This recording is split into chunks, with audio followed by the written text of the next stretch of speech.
다 함께 사도신경으로 신앙 고백하심으로 수요일 새벽을 하나님께 올려드리겠습니다. 전능하사 천지를 만드신 하나님 아버지를 내가 믿사오며 그 외아들 우리 주 예수 그리스도를 믿사오니 이는 성령으로 잉태하사 동정녀 마리아에게 나시고 본디오 빌라도에게 고난을 받으사 십자가에 못 박혀 죽으시고 장사한 지 사흘 만에 죽은 자 가운데서 다시 살아나시며 하늘에 오르사 전능하신 하나님 우편에 앉아 계시다가 저리로서 산자와 죽은 자를 심판하러 오시리라. 성령을 믿사오며 거룩한 공회와 성도가 서로 교통하는 것과 죄를 사하여 주시는 것과 몸이 다시 사는 것과 영원히 사는 것을 믿사옵나이다. 아멘. 다 함께 찬송가 405장입니다. 찬송가 405장. 주의 친절한 팔에 안기세 우리 마음이 평안하리니 항상 기쁘고 복이 되겠네 영원하신 팔에 안기세. 405장 함께 올려드리겠습니다. 주의 친절한 팔에 안기세 우리 마음이 평안하리니 항상 기쁘고 복이 되겠네 영원하신 팔에 안기세. 주의 팔에 그 크신 팔에 안기세 주의 팔에 영원하신 팔에 안기세. 날이 갈수록 주의 사랑이 두루 광명하게 비치고 천성 가는 길 편히 가리니 영원하신 팔에 안기세 주의 팔에 그 크신 팔에 안기세 주의 팔에 영원하신 팔에 안기세. 주의 보좌로 나갈 때에 기뻐 찬미 소리 외치고 겁과 두려움 없어지리니 영원하신 팔에 안기세 주의 팔에 그 크신 팔에 안기세 주의 팔에 영원하신 팔에 안기세. 아멘. 이 복된 시간에 주시는 하나님의 말씀은 시편 1편 1절에서 6절까지의 말씀입니다. 구약성경 805면에 있는 시편 1편 1절부터 6절 행복한 사람이라는 제목으로 말씀을 받겠습니다. 우리 한 절씩 교독해 읽겠습니다. 복 있는 사람은 악인들의 꾀를 따르지 아니하며 죄인들의 길에 서지 아니하며 오만한 자들의 자리에 앉지 아니하고 오직 여호와의 율법을 즐거워하여 그의 율법을 주야로 묵상하는도다. 그는 시냇가에 심은 나무가 철을 따라 열매를 맺으며 그 잎사귀가 마르지 아니함 같으니 그가 하는 모든 일이 다 형통하리로다. 악인들은 그렇지 아니하며 오직 바람에 나는 겨와 같도다. 그러므로 악인들은 심판을 견디지 못하며 죄인들이 의인들의 모임에 들지 못하리로다. 무릇 의인들의 길은 여호와께서 인정하시나 악인들의 길은 망하리로다. 아멘. 영국의 저명한 작가이면서 찬송가 작사가인 존 옥센함이라는 사람이 있어요. 이 사람이 길이라는 시에서 이런 표현을 쓴 적이 있는데, 모든 사람에게 열려있네 이 길과 저 길과 여러 길이. 높은 영혼은 높은 길을 오르고 낮은 영혼은 낮은 길을 더듬네.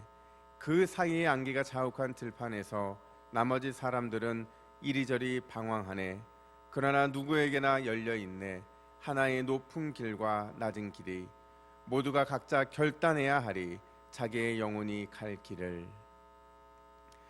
이 시를 보면서 많은 사람들이 참 공감을 하게 될 겁니다. 많은 사람들이 얘기하기를 인생들 앞에는 참 여러 가지 다양한 길들이 많이 있다. 저마다 인생의 길 앞에서 여러 선택의 길에서 자유롭게 선택하면 된다라고 말을 하지만 실제로 우리 인생에서의 길은 딱 두 길밖에 없어요. 이 길 아니면 저 길인데 이 시의 표현에 따르면 높은 길과 낮은 길, 영원히 가야 할 길과 영원히 절대로 가면 안 되는 길이 바로 그 길이라는 것이죠.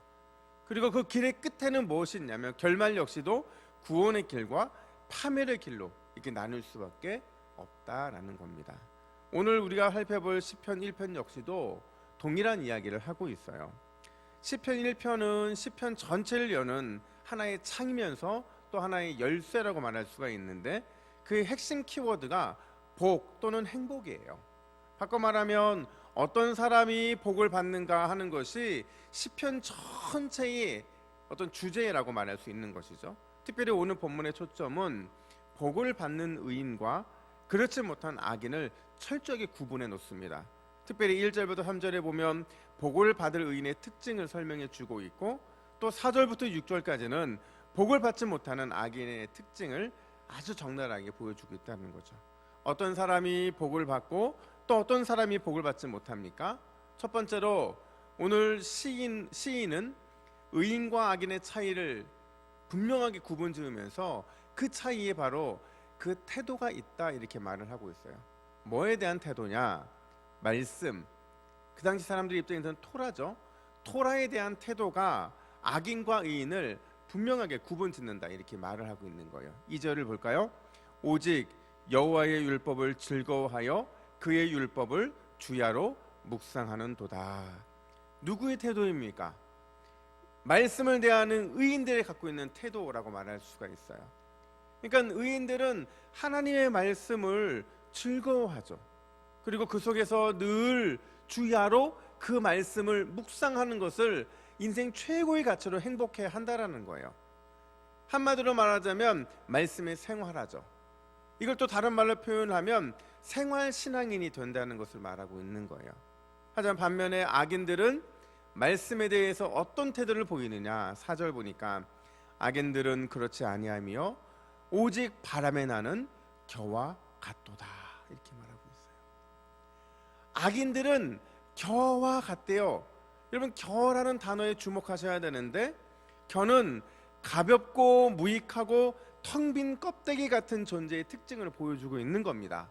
무슨 말씀이냐면 겉보기에는 신앙생활 잘 하고 있는 것 같지만 정작 말씀을 대하는 태도가 가볍고 따라서 무익한 존재이며 텅 빈 껍데기 같은 그런 신앙생활을 하고 있는 것, 그게 바로 악인들의 특징이라는 거예요.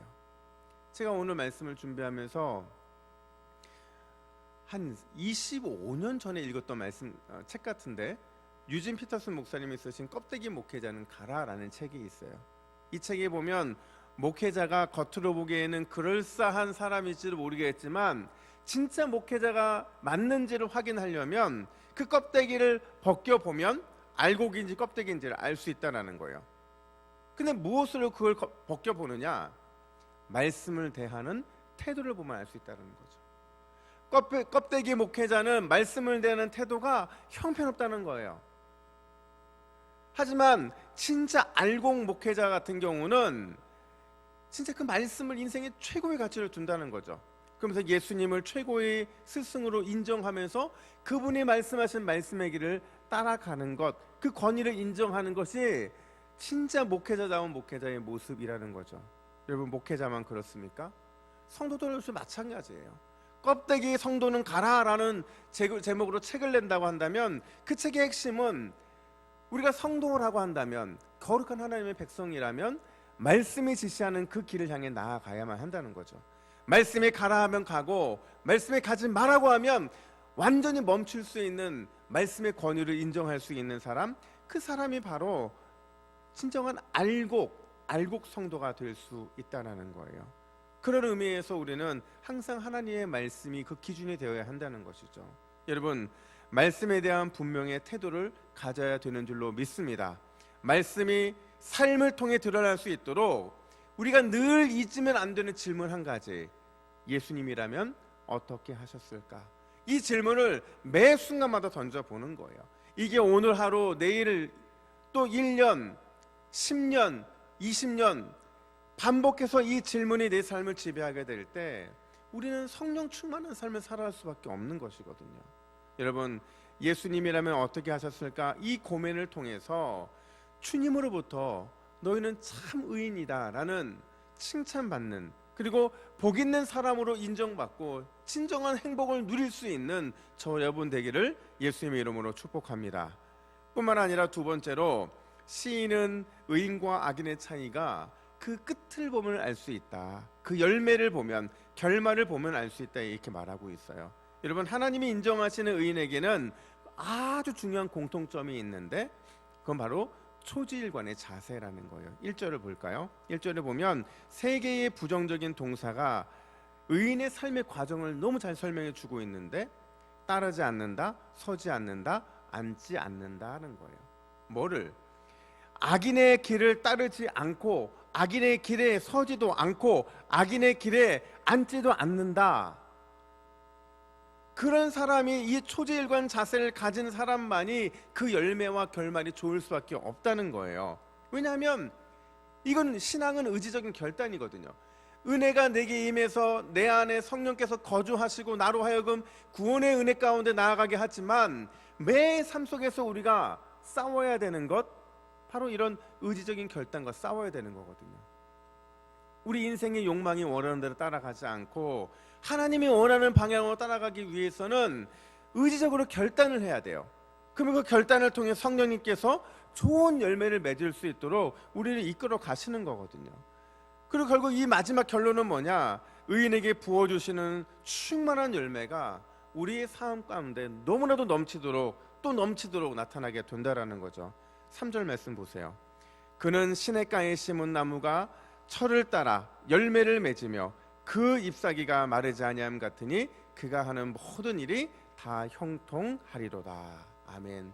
여러분, 우리는 어떤 특별한 것을 누리고 경험하고 어떤 특별한 것들로 채워져야만 그것이 하나님의 은혜라고 생각하는데, 오늘 시편 3편 1편 3절의 말씀을 보면 정해진 때를 따라 열매를 얻는 것, 내가 땀 흘린 대로 수고한 대로 얻을 수 있는 그 결실이 있는 것, 노력한 만큼 얻을 수 있는 것, 그게 바로 진정한 복이라는 거예요. 의인이 받는 복, 마땅히 누려야 할 복들을 다 누릴 수 있는 것, 그것이 바로 의인이 받는 복이라는 거죠. 그렇다면 악인의 열매는 뭡니까? 5절 보니까 의인과의 분리가 이루어진다 말하고 있어요.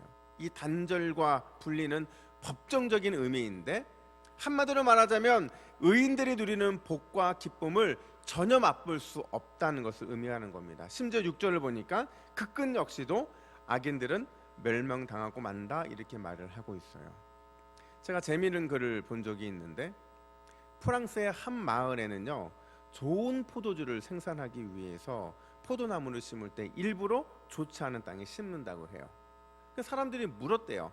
왜 이 마을은 일부러 좋지 않은 땅에다가 포도나무를 심는 것입니까? 그러자 그 한 사람이 이렇게 얘기한다는 거예요.